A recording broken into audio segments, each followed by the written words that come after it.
Hi, I'm Art.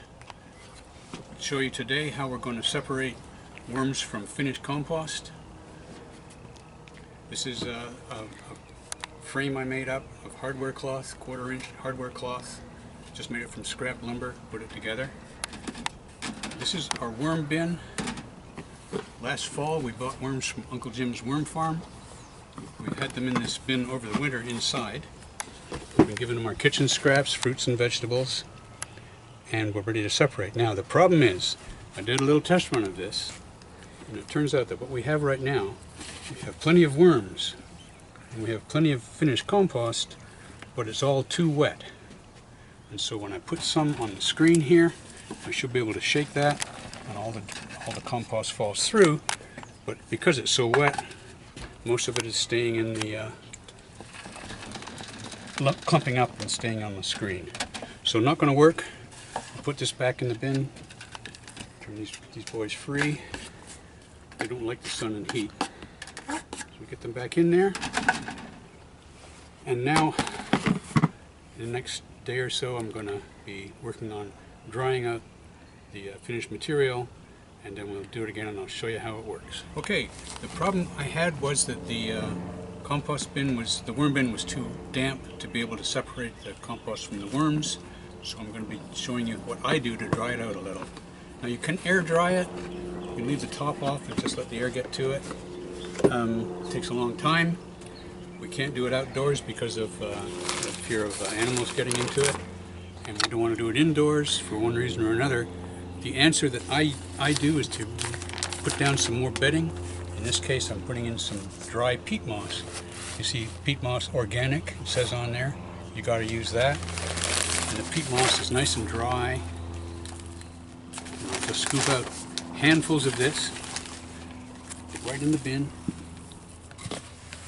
The worms will like it too.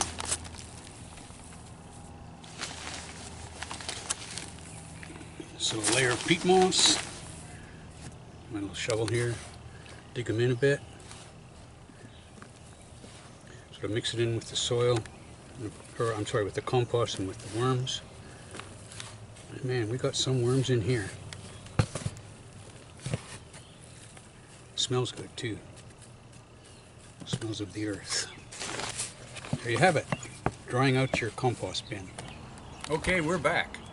Yesterday I tried to sort out the compost, finished compost from the worms, using this screen here. This is hardware cloth, 1/4 inch. You can also use 1/8 inch. Whatever works as long as it holds the worms back but lets the compost through. So with sitting the peat moss in there overnight, with any luck, it will have dried up. And sure enough, it's nice and dry now, and it should be much easier to get through the screen.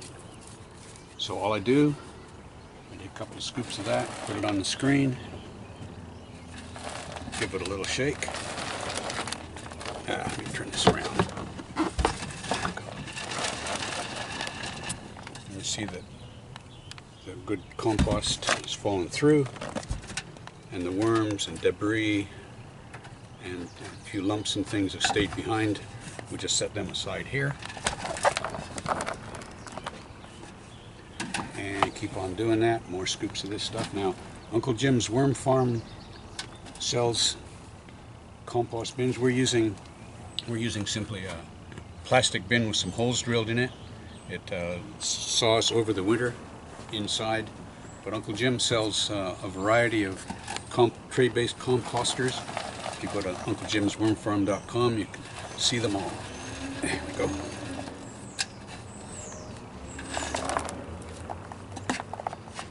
And we'll get one more of those.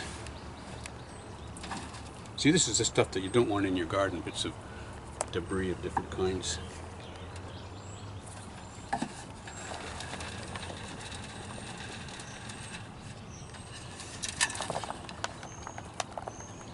And we just keep on going and do the whole thing now.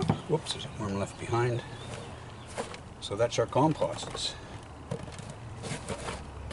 It's fine and dry and ready to put in your garden, and it smells great and it feels just right.